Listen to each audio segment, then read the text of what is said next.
আমাদেরকে এডেট করুন, আমাদের চাকরিটা স্থায়িত্ব করুন, কিন্তু তিনি শুনছেন না কথাবার্তা।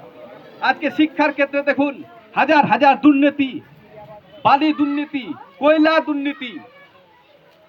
তো সেই সরকার দুর্নীতি আবদ্ধ হয়েছে, কি করে আপনাদের ডেভেলপমেন্টটা করবে?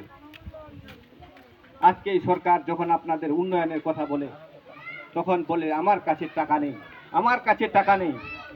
কিন্তু অন্যান্য ক্ষেত্রে আপনি দেখুন, বিভিন্ন জায়গায় বিভিন্ন মন্দির উদ্বোধন হচ্ছে, বিভিন্ন আপনার জগন্নাথ মন্দির হচ্ছে, মহাকাল মন্দির। হ্যাঁ, মন্দির করুন আপনি, আমাদের তাতে আপত্তি নেই, করুন। আমাদের আপত্তি আছে, আমরা কেন পিছিয়ে?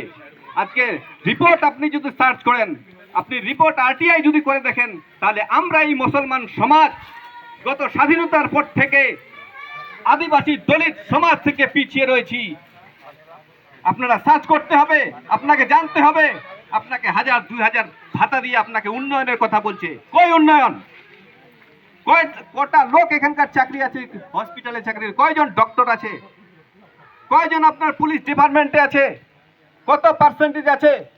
কিন্তু পরোক্ষে আপনি হিসাব করে দেখুন, আমার জেলে আজকে পশ্চিম বাংলার জেলে যদি আপনি যান, 37% মুসলমান জেলে রয়েছে। চাকরিতে কত রয়েছে? 2-3%। আজকে ওবিসির কথা বলুন, ওবিসিকে শেষ করে দেওয়া হলো। ওবিসিতে কিছু ছেলে আমাদের চাকরি পেত, আজকে ওবিসিতে ওরাও আজকে ইন্টারফেয়ার করছে। তাহলে আপনাদেরকে পরোক্ষভাবে মাথায় হেজাব দিয়ে রোজা খোলার নাম করে আপনাদেরকে বিভিন্নভাবে উনি পিছিয়ে রেখেছেন।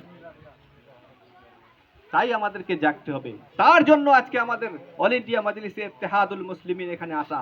ব্যারিস্টার আসাদউদ্দিন সাহেব ওখানকার যতদিন থেকে আছেন, উনি তখন এমএলএ এমপি। আজ থেকে 5 বছর এমপি, উনাকে কেউ হারাতে পারে না।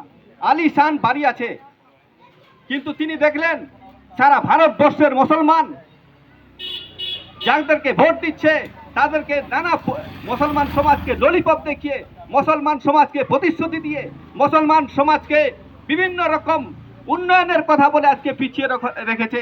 তাই তিনি কি করলেন? বিভিন্ন জায়গায় যেখানে মুসলমান সমাজ